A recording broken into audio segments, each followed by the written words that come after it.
Minutos, amigos, estamos aquí a debatir desahogo.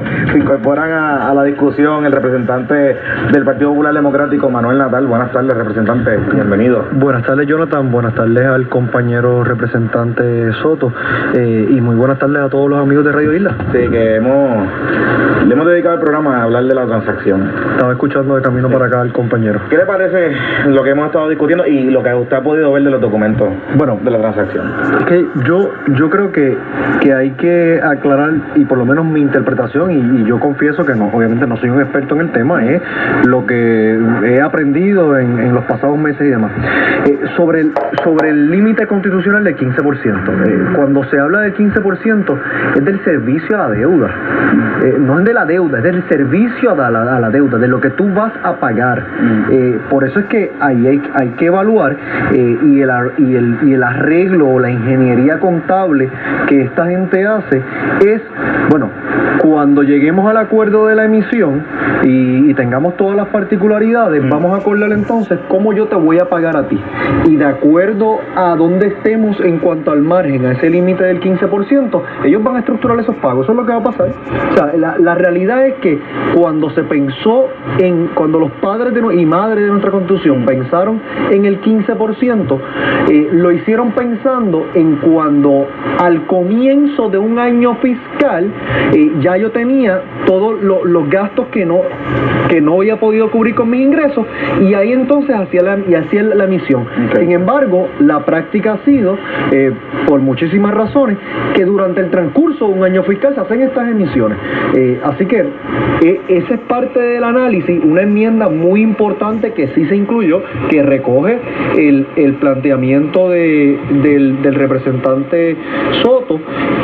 Fue una enmienda del compañero Luis Vega Ramos a los efectos de que se incluyera un deber ministerial del presidente del Banco Gubernamental de Fomento de publicar un informe mensual que publicaba el banco hasta el 30 de septiembre del 2011, que el entonces presidente del banco, Carlos García, lo dejó de publicar, donde se hace todo este desglose, donde todos los meses nosotros vamos a saber cuál es nuestro margen en cuanto al límite constitucional del servicio a la deuda, en cuanto vamos a saber cuáles son nuestras deudas con los intereses hasta ese momento, cuáles son las próximas a vencerse, para de una vez y por todas romper con ese problema de falta de transparencia que tiene el gobierno. Así que eso es un paso en la dirección correcta, por lo menos en esa enmienda. Yo entiendo que la enmienda es correcta, sin embargo, y coincido con el compañero Natal en relación a cómo es que se reformula o se calcula el 15%, que es lo que hemos estado explicando aquí, que es para el debt service, o sea, para el pago de la deuda, para el servicio de la deuda.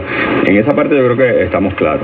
Aquí el problema es que ni el compañero, ni este servidor, ni ninguno de los compañeros de la mayoría ni de la minoría parlamentaria en la Cámara de Representantes ha recibido una certificación del Banco Gubernamental de Fomento donde establezca si en efecto cuál es el margen prestatario que tiene el gobierno a esta fecha, número uno, y número dos, cómo quedaría después de una transacción como esta. Pero ¿usted no puede obligar al banco a hacerlo? Bien importante, estamos incorporando esa enmienda del compañero, pero es prospectiva, o sea, no incluye necesariamente el margen antes de la transacción,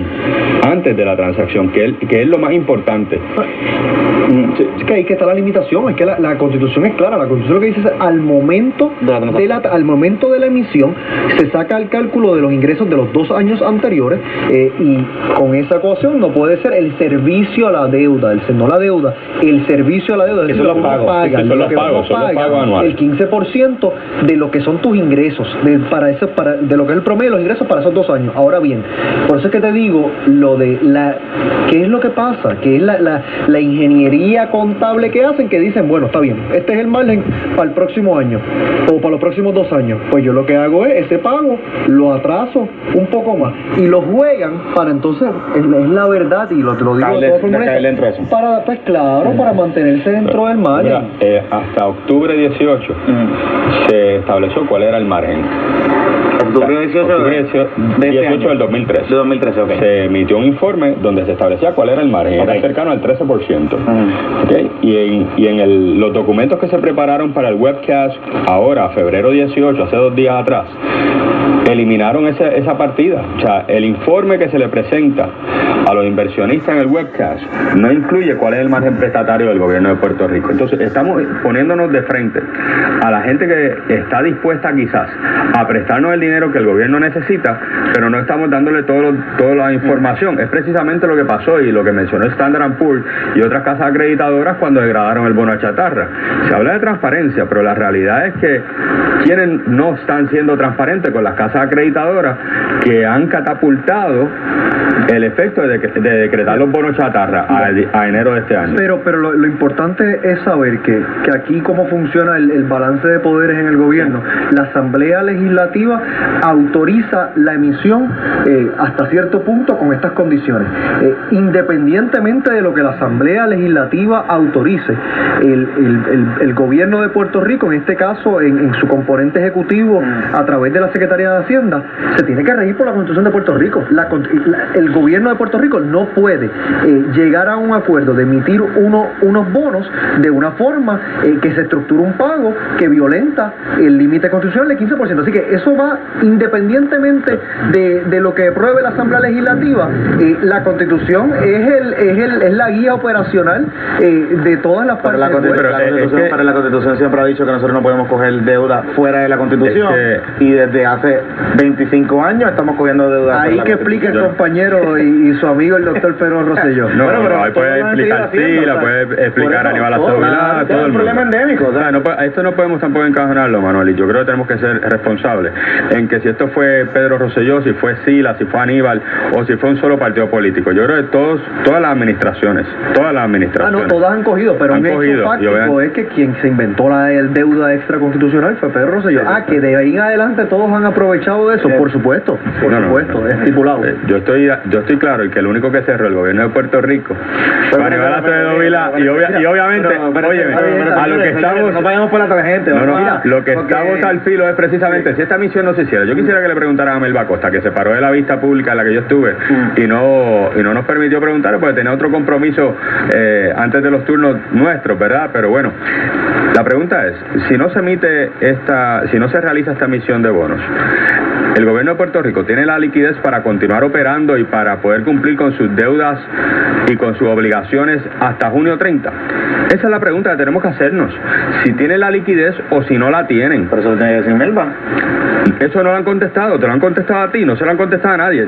¿Tienen la liquidez o no la tienen? Se le preguntó al presidente del Banco Gubernamental de Fomento. El representante Tatito Hernández me dijo una vez, hace varias semanas atrás, que sí la tenía. Sí, que está garantizada por lo menos hasta junio 30. Claro. Que lo establezcan. Yo he escuchado al presidente del BGF no en conversaciones privadas, sino en conversaciones públicas, decirlo, claro, bajo unos supuestos. Hay unas cosas que hay que tomar en consideración, que es los efectos de la degradación y las cláusulas de aceleración. Hasta el momento se ha logrado llegar a una negociación con esas instituciones que podrían ejercer esa cláusula, y estamos hablando de cerca de 940 millones.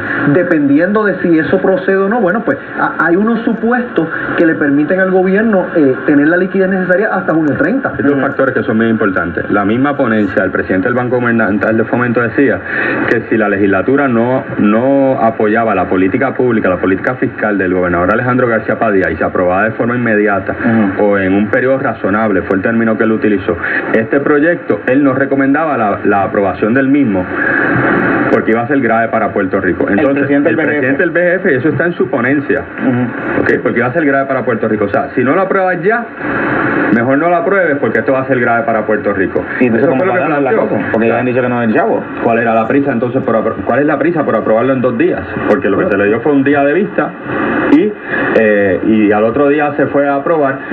Si no se han puesto en efecto las cláusulas de aceleración de esos bonos que han sido emitidos, ¿cuál entonces es la prisa de tener que aprobarlo hoy? Eso es número uno. Número dos, hay un punto aquí bien importante, ya que aquí se está apostando a que esto es un parcho, Jonathan. Esto establecido por ellos mismos han dicho que lo que le va a dar liquidez al BGF es por 2 años. O sea que en 2 años estamos sin oxígeno nuevamente. Y estamos endeudando hasta el máximo al país, hasta el borde, hasta lo que podría ser el borde del margen prestatario de Puerto Rico, el 15% constitucional. Ahora bien, si cogemos el máximo, si solamente nos da oxígeno por 2 años, ven acá, y en esos 2 años, ¿qué va a pasar? Ellos están apostando a que se reactive la economía en estos 2 años. ¿Con qué medidas? ¿Con qué plan de desarrollo económico? Porque no hay plan de desarrollo económico. ¿Alguien lo ha visto? La realidad es esa, imponiéndole más contribuciones a la gente, con la posición como la que ha hecho el presidente de la Comisión de Hacienda del Senado de decir, vamos a imponer un impuesto en la entrada en adición al IVU. Representante, tengo que hacer la pausa. Cuando regrese voy para que el representante Manuel Natal reaccione a eso, y también voy con llamadas del público a través del 292-1703-457-1320. No se vayan, esto es Debate y Desahogo.